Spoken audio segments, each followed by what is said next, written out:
your girl, Michi G.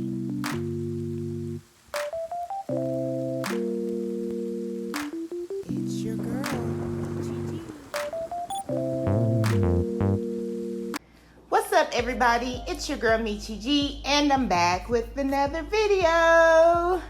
If this is your first time seeing me, hello everybody. I am your homegirl that puts you onto things from healing, holistic practices, how to heal our bodies, how to heal our mind. We just don't believe in gatekeeping. That's basically my channel. It's a channel of growth. So if this is your first time seeing me, welcome. Go ahead and hit that subscribe button because you're gonna love it here, and like this video and share it as well. With all of that being said, let's go ahead and get into today's topic. As you can tell by the title of the video, it's a topic that I feel isn't talked about enough on social media, at least that I see. So we're gonna chat about it. I talked about this topic a little bit in my book, I Lost My Mom, Now What?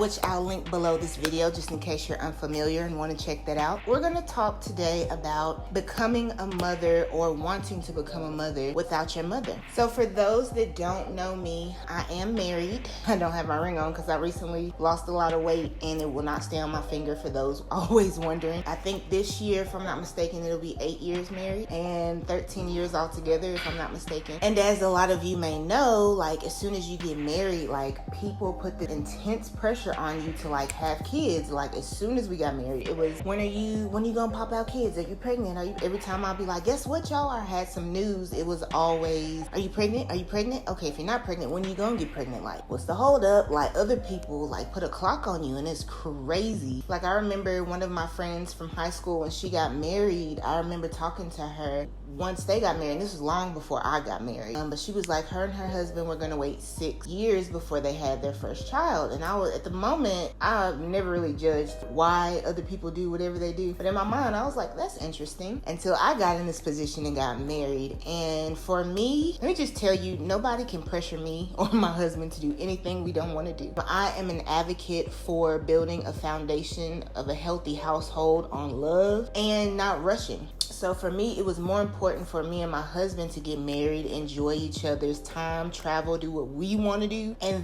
then we can pop out kids, okay? Like, I don't care what nobody talking about. We weren't rushing that. We're not going to get into that whole topic, but I think it's just important to wait and not rush. And so we did that. Particularly when my mom got sick, I remember our family nail tech, who has done my mom's nails my whole life, from when I was a baby to darn near before we moved up here to Clarksville.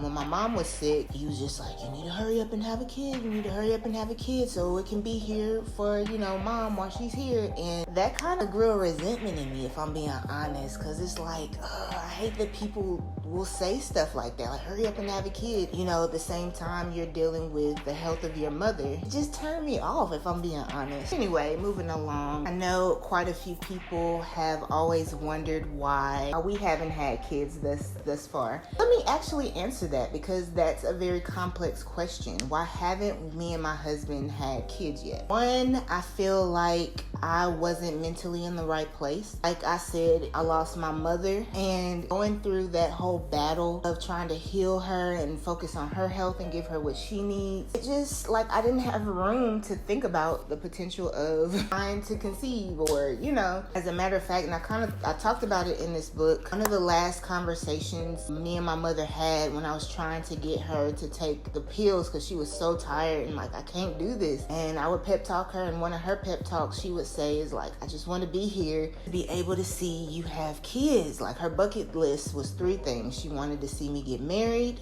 she wanted to see me buy my first house, and she wanted to see me have my first child. And she was so excited because, she loved her other grandkids, but I think I was different because I was baby girl, and usually the girl that has the babies tend to go with the mother side more than the father side, usually, not always, but I think it was her chance to be like, yay, like, I'm gonna have this baby all the time and babysitting, to know that she was taken away before that. It kind of turned me off to becoming a mother, you know what I'm saying, or wanting to have kids. Like I said, I was real resentful. I think guilt has kept me for a moment from wanting to have kids. Like, you see my husband around kids, he's so amazing. It always makes me smile to see him around other people's kids. And it would get to a point where people would ask him, like, when are y'all having kids? And at first it was like, but after a while, it was kind of like, when are we having kids? And I just was like, I didn't want to rob my husband of that feeling of becoming a father. And so just battling with guilt on top of grieving, on top of just life,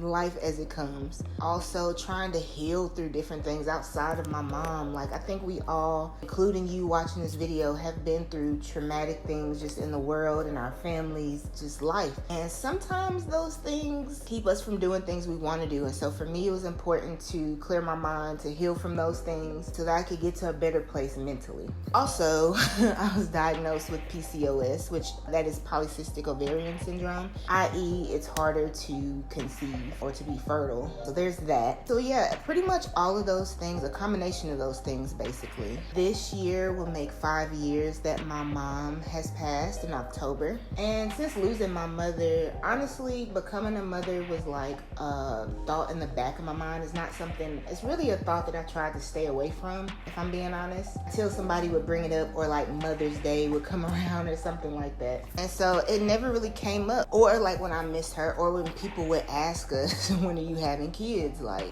That's probably the only time that this topic would come up. All of that being said, something though changed for me about a year ago. I just got tired of, we did a lot of healing. If you've looked over my channel, my podcast episodes, or any other vlogs where I'm transparent about losing my mom, we just got to a point where it's like, okay, healing, you never get to a point where you're like, I'm done healing, but we've done so much work, and you have to give yourself credit for how far you've come at a certain point in time. For me, I just started making a conscious decision to be happy. I just woke up one day and was like, I don't want to be so negative. Well, mom's not here, and it's not gonna be the same having a kid with her if we do have kids, or just the negative stuff. I feel like so much happens in the world that it's easy to focus on the negative, but what would happen if you woke up and decided, I'm gonna be happy. I'm gonna go towards the happier thoughts. I started listening more to positive motivational speeches, positive self-talk, affirmations. Also unlearning a lot of negative things in the way that I talk to myself, a lot of negative things that were instilled in me. Just unlearning a lot of that, and just started being conscious about how I think and where I allow my thoughts and my mind to go. Be more optimistic, basically. And also, as it pertains to potentially in the future becoming a mother without your mother, I think that two things can be true. One, you can be incredibly sad and maybe depressed and missing your mother, because you're valid for feeling those feelings that you feel. But also, I feel like it's important to also be optimistic and feel excited to potentially become a mother. Just the act and the art of becoming a mother is a big thing. It's so big to create life, especially with the person you love, because you also deserve that, and that's also a valid feeling to want to become a mother. All of that being said, I wanted to share with you guys a little secret I've been keeping for the past 5 months. You guys have been on this journey with me for some time. You've seen me heal my body in various ways from different things, different emotional things. You've just been with me every step of the way. So I wanted to share something with y'all. I want to share that I am also becoming a mother. We did it, y'all. We healed our way to motherhood, okay? We have a little bundle of joy on the way, and I'm so excited to share that with y'all.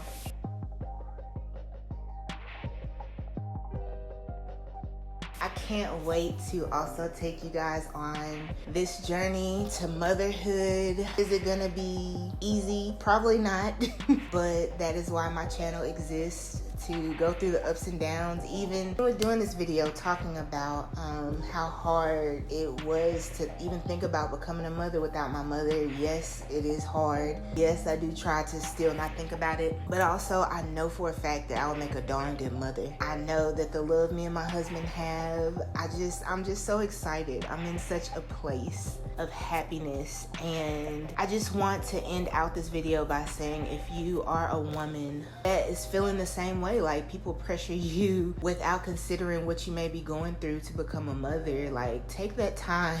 Take that time to get you together. Get you and your spouse or whoever, your lover, together. Because the greatest foundation is love. It's not to be rushed. So do what you have to do for you mentally. Heal your body as you see fit. Know this journey, validating that this journey is hard without becoming a mother, without your mother, but you got this, I got this, we got this. And I'm excited to take y'all on this journey, y'all. I'm so excited. I'm not gonna keep y'all too much longer, y'all. Thank you for watching this video. Happy Mother's Day to all the mothers, whether you have your mother or not, whether you're pregnant, whether you've lost the child, you're still a mother. So happy Mother's Day to all of you beautiful souls. And I'll see y'all next Friday. Bye, y'all.